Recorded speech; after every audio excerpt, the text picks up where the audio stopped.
Fala pessoal, na videoaula de hoje nós estudaremos os conceitos de ponto, reta e plano, posições relativas de duas retas no espaço, posições relativas de uma reta e um plano e posições relativas de dois planos no espaço. Nossos objetivos são compreender os conceitos primitivos da geometria espacial e reconhecer as posições de retas e planos no espaço. Bom, aqui uma breve definição de geometria. Parte da matemática que estuda as propriedades do espaço em sua forma mais elementar. A geometria trata de problemas métricos, como o cálculo da área e do diâmetro de figuras planas e da superfície e volume de corpos sólidos. Outros campos da geometria são a geometria analítica, a descritiva, a topologia, a geometria de espaços com 4 ou mais dimensões, a geometria fractal e a geometria não euclidiana. Na aula de hoje, nós trataremos de conceitos de geometria plana e espacial, dando ênfase na forma organizada de Euclides, que é a forma de postulados ou axiomática. Então, aqui nós temos a ideia de geometria plana, que é essa parte do plano aí, é um quadrado. Vocês podem ver a face quadrada. À esquerda, à direita, nós temos aqui o cubo, que dá a ideia de volume, né? Nós temos aqui a largura, a profundidade, ou comprimento, e altura, enquanto que à esquerda, na geometria plana, nós temos essas duas dimensões, podendo ser considerado como largura e altura, ou base e altura. Então aqui é bidimensional, enquanto que aqui é tridimensional. Conceitos primitivos são conceitos adotados sem definição. O ponto, pessoal, nós temos ideia do que pode ser um ponto, uma reta ou plano, mas a gente não vai achar em livro algum uma definição que você afirme assim, essa é aceita, é essa e pronto. Não, você tem uma noção do que pode ser, mas uma definição pronta em livros você não irá achar. O ponto é representado geralmente por letras maiúsculas e ele não tem dimensão, ou seja, ele é adimensional. E, por exemplo, se você olhar para uma ponta de uma caneta, o próprio nome aí já diz, ponta da caneta, da ideia de ponto. Agora, se você virar essa caneta, observando toda a extensão dela, aí já dá uma ideia de reta. Se você olhar, não devemos olhar jamais para o Sol, mas o Sol dá a ideia de um ponto. É claro que se você olhar bem distante, uma vista aérea para a sua casa, vamos supor que você esteja num helicóptero, a sua casa dará a ideia de um ponto, e ao aproximar não é bem assim, você entra nela e tal. Então, você tem ideia do que seja, mas não tem uma definição concreta. Nós temos noção do que pode ser. E por um ponto passam infinitas retas. Aqui eu deixei aqui, nós temos aqui um ponto, tá? E infinitas retas passando por esse ponto. A reta é representada geralmente por letras minúsculas. Ela tem uma única dimensão, ou seja, ela é unidimensional, tem comprimento infinito. Partes dessa reta é chamada de segmento, tá? A gente vai ver muito isso. E se você disser que tem início, mas não tem fim, aí é uma semirreta. E a sua representação, já falei, é por letras minúsculas. E uma reta, você tem infinitos pontos. Então, a reunião, a constituição desses infinitos pontos, nós temos o que é chamado de reta. Aqui o plano, geralmente um plano é representado por letras gregas e ele é bidimensional, como eu falei lá no início, Então o plano ele possui duas dimensões, Ele tem largura e comprimento infinitos e não tem espessura, Você trata da ideia de superfície, apenas aquela casca, Só a superfície, só a parte superior, então não há espessura. E regiões cercadas do plano, você tem aí os polígonos, Ou, de repente, curvas fechadas, enfim, iremos tratar muito disso adiante. Com 3 pontos distintos e não colineares, determina-se um plano. Aqui, logo abaixo, eu coloquei um ponto nessa região, outro ponto aqui e esse outro ponto aqui. Liguei esses 3 pontos e tem aquela figura que a gente conhece, que é o triângulo, Que é um polígono de 3 lados. O espaço, pessoal, é o conjunto de todos os pontos, retas e planos. É tridimensional. Então, aqui eu coloquei vários pontos aqui, segmentos de retas, semirretas, retas, E partes do plano aqui, ligadas aqui por 3 pontos. Então, a reunião de tudo isso, todos os pontos, retas e planos, nós temos o que é chamado de espaço, que é tridimensional. Como eu falei, a geometria teve em Euclides o seu construtor inicial. Ele organizou a geometria de forma axiomática, ou seja, você observa esses conceitos básicos e eles são aceitos sem comprovação, a menos que alguém chegue e quebre isso, né? O fato que nunca ocorreu. Os teoremas são propriedades que podem ser justificadas com base nos postulados. Então, aqui é o postulado 1, existe reta e numa reta, bem como fora dela, há infinitos pontos. Então, eu coloquei essa reta aqui, pessoal, olha aqui, eu vou marcar aqui, ó, a flechinha aqui indica que ela continua, né? Segue ao infinito. Aqui a mesma coisa ocorre, segue ao infinito. Então, existe reta e numa reta, bem como fora dela, há infinitos pontos. Uma reta é constituída por infinitos pontos e fora dela também há infinitos pontos. Existe plano e num plano, bem como fora dele, há infinitos pontos. Em plano, ele é também formado por infinitos pontos, é a reunião de infinitos pontos, e fora dele também há infinitos pontos. O postulado 2, por dois pontos distintos, passa uma única reta. Então, se eu tenho dois pontos distintos, passa uma única reta. Pois pode acontecer de eu ter um ponto que coincide a outro ponto. Aí, nesse caso, nós temos infinitas retas. Agora, por dois pontos distintos, passa uma única reta. Ok? O postulado 3, dado três pontos não colineares do espaço, existe um e somente um plano que os contém. Fiz isso lá na tela anterior. Você tem aqui três pontos. Unindo esses três pontos não colineares, existe um e somente um plano que os contém. Então, desse postulado, nós temos um teorema 1 por uma reta e um ponto fora dela, e por duas retas concorrentes. Aqui você vai observar essa região aqui, né? Nós temos um plano que contém essa situação e o mesmo ocorre aqui também, ok? Nós temos aqui um ponto da intersecção das duas retas e esses dois pontos aqui, um pertencente a cada reta dessa intersecção.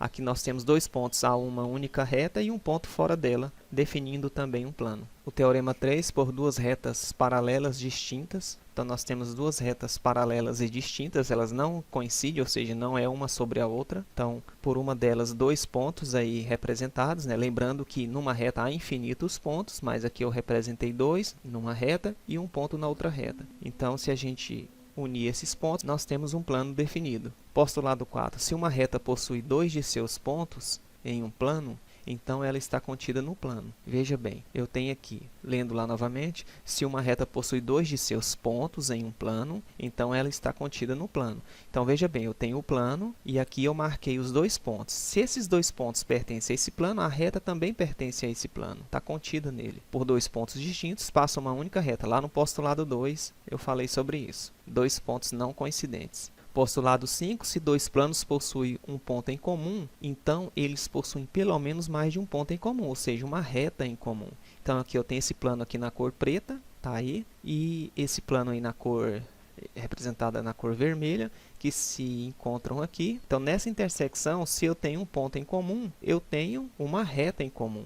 Aqui eu posso entender que passa uma reta nessa intersecção. Olha lá o ponto e a reta passando. E numa reta há infinitos pontos. Só lembrando. Postulado 6, por um ponto qualquer, não pertencente a uma reta R dada, passa uma única reta paralela a R. Então eu tenho aqui um ponto qualquer e a reta que não contém esse ponto. Essa reta tem uma outra paralela que passa por esse ponto. Tudo bem? Retas reversas, duas retas são reversas quando não existe plano que contém ambas. Então, o melhor exemplo aqui é nesse cubo, para a gente entender. Repare que nesse cubo, eu peguei aqui a face frontal, a aresta de baixo e a aresta inferior, a ideia dessa reta seguindo. Olha aqui, ó, ela segue aqui ao infinito e ela segue aqui ao infinito. O mesmo ocorre aqui, ó. Ela vem aqui nessa face superior, que é a base superior do cubo. Então, essa reta segue aqui ao infinito e segue aqui também ao infinito. O que que ocorre? Essas duas retas não se encontram, elas são chamadas de retas reversas, quando não tem um plano que contém ambas. Eu posso até afirmar que esse plano aqui, que é a face superior, contém a reta R, ou a face lateral aqui, ó, à esquerda, contém a reta R. Mas não contém essa outra aqui que eu não nomeei. O mesmo ocorre com essa reta aqui que eu não nomeei. Essa face frontal contém essa reta, posso afirmar isso. Ou a face inferior, onde o cubo é apoiado, contém também essa reta, mas não contém a reta R. Agora as posições relativas. Duas retas são concorrentes, né, quando tem um único ponto em comum, tá? Aqui o símbolo ficou um pouquinho ruim, né? Então mas vocês conseguem enxergar aí, ó, R concorrente a S no ponto P, tá bom? Aqui eu tenho duas retas que são paralelas, quando não tem ponto em comum, elas são e coplanares, né? Então, duas retas são paralelas quando não tem ponto em comum e são coplanares, pertencem ao mesmo plano e se a gente prolongar isso aqui, né, já que essa flechinha da ideia disse aqui também, ou aqui, né, ou nesse caso aqui, essas retas nunca se encontrarão. Duas retas são coincidentes quando possuem infinitos pontos em comum. É como se tivesse uma reta em cima da outra, tá bom? Então, R é coincidente a S, ou S coincidente a R. Então, todos os pontos que uma que tem em uma, também tem na outra. Retas reversas, já comentei lá atrás, são reversas quando não existe plano que contém ambas. Aqui está a reta S, novamente, reta R lá na lateral. Aqui eu fiz uma perguntinha, qual a diferença entre retas paralelas e reversas? Paralelas não têm ponto em comum e são do mesmo plano, são coplanares. E as reversas não têm ponto em comum e não são coplanares. Acontece isso aí, ó, tá bom? Reta contida no plano. Uma reta está contida no plano quando pelo menos dois de seus pontos pertencem ao plano. Então, eu tenho aqui um plano, tá aí, e uma reta R. O que acontece? O ponto A e B pertence a esse plano. Então, essa reta está contida no plano. Reta e plano concorrentes, quando possuem um único ponto em comum. Olha aí, a situação é como se furasse esse plano, a reta R, lá no ponto P. Ó. Ela está furando aí. Ó. Essa é a concorrência de reta e plano. Reta e planos paralelos. Então, eu tenho um plano alfa, tá? Olha aqui o símbolo do alfa bem aqui. E essa reta R é paralela a alfa. Em alfa existem infinitas retas paralelas, reversas ou ortogonais a R, tá bom? Então, se uma reta é paralela a um plano, essa reta é paralela pelo menos a uma reta desse plano. Olha aí para vocês verem. Tem uma reta S que está aí nesse plano alfa e que é paralela a R, pois S pertence a alfa, que é o plano paralelo à reta R. Planos paralelos. Aqui nós temos o desenho de um prisma hexagonal, tá? A gente vai comentar sobre isso. E uma face lateral dele eu chamei de alfa, tá aqui. Essas imagens eu peguei na internet, viu, pessoal? Com toda a intenção de explicar isso aqui, nada mais, tá? Aqui eu tenho alfa, aqui eu tenho beta. Então, esse plano aqui é como se fosse... Imagina você a extensão dessa face. Ó, estendeu, aumentou. O mesmo ocorreu com essa face oposta à beta, que eu chamei de alfa aqui. Ó. Então, o plano, né, na verdade, que é a extensão dessa face. Então, esses dois planos são paralelos. Dois planos são paralelos quando não possuem, lá ficou errado, né?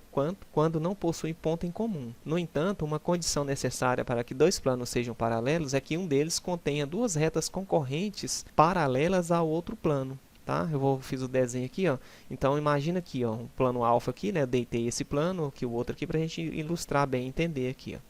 Então, se eu tenho duas retas que são concorrentes e elas são paralelas ao outro plano, eu posso afirmar que esses dois planos são paralelos. Planos coincidentes, imagina que você pegar uma folha de chamex com uma mão e na outra, né, claro, conseguindo equilibrar elas aí, né, elas irão cair naturalmente, mas você junta essas duas folhas chamex. Quando isso ocorre, são dois planos coincidentes, quando possuem infinitos pontos em comum. Olha aí, ó, tá certo? Planos concorrentes, dois planos são concorrentes quando sua intersecção é uma reta. Nós já vimos isso, tá bom? É como se um plano furasse o outro aí. Retas perpendiculares são retas que se encontram e formam um ângulo de 90 graus. É um conceito importantíssimo. Quando duas retas são concorrentes, formando um ângulo de 90 graus, deixa eu voltar aqui, nós temos o que é chamado de retas perpendiculares. Retas ortogonais são retas que não se encontram, mas suas projeções formam um ângulo reto. Então, são retas reversas também, né, chamadas, que se você, por exemplo, olhar de frente, eu vou fazer um desenho aqui do lado, vamos supor que está uma delas, tá? Eu vou pegar essa aqui e olhar para ela, como se a visão fosse mais ou menos aqui, ó, o observador tivesse aqui, ó. Então, você vê essa reta passando aqui. Opa, ficou meio torto aqui, não era para ficar. Então, aqui formam 90 graus, você observa isso. Só que você vê que tem esse espaço aqui, né? Entre elas não se encontram, na verdade. Então, isso dá a ideia de retas ortogonais, tá bom? Então, a projeção, a gente enxerga esse ângulo de 90 graus aqui, ó, de uma sobre a outra. Perpendicularismo entre reta e plano. Uma reta concorrente com um plano num ponto P é perpendicular ao plano se é perpendicular a todas as retas do plano que passam por P. Óbvio, né? Então, eu tenho várias retas aqui desse plano que é perpendicular a essa reta rosa que está passando aqui, ó. Então, isso nós temos a ideia de reta e plano, de perpendicularismo entre reta e plano. Aqui nós temos o teorema: se uma reta R é perpendicular ou ortogonal a um par de retas concorrentes contidas no plano, então R é perpendicular ao plano. Beleza? As ilustrações estão mostrando aqui para vocês entenderem melhor. Então, se isso ocorre aqui, eu tenho aqui uma reta que é perpendicular a duas retas que concorrem uma com a outra contida nesse plano. E aqui eu peguei a projeção dessa reta e lancei aqui, ó. Então, se ocorre isso, eu posso afirmar, né, a projeção dela agora é perpendicular a essas duas retas concorrentes. Se isso ocorre, eu posso afirmar que essa reta é perpendicular ao plano. Agora, entre planos, né, dois planos são perpendiculares se somente um deles contiver uma reta R que é perpendicular ao outro plano.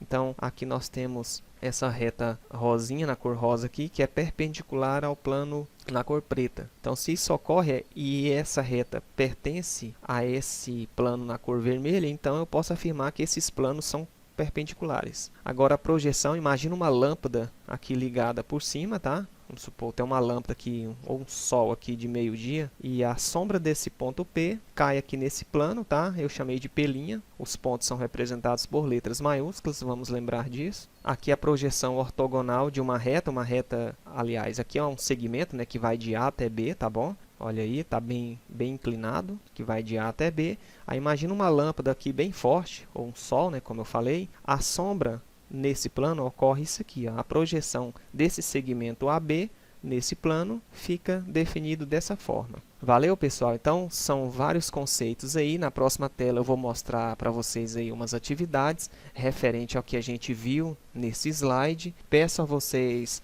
se não entendeu, né, se ficou algo aí mal entendido, volta o vídeo, assista novamente. São conceitos que vocês já estudaram ao longo do ensino básico e que foi aqui visto de forma um pouco rápida, né? Nossa intenção era dar uma revisão do tema e a proposta da atividade é a gente fechar bem essa revisão. Então, na próxima tela são as atividades e na próxima videoaula eu trago a correção.